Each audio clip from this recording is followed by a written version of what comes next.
কত সুন্দর একটা মেঘের পূর্বাভাস। আজকে রোদ নেই।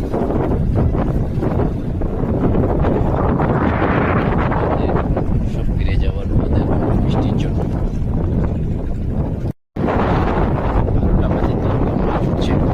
দেখতে পাচ্ছেন মাছ নিয়ে যাচ্ছে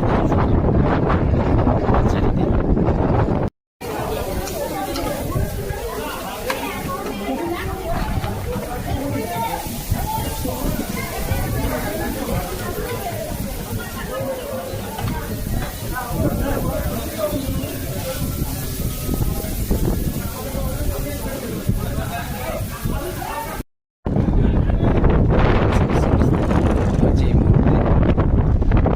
কত সুন্দর একটা মেঘের পূর্বাভাস। আজকে রোদ নেই।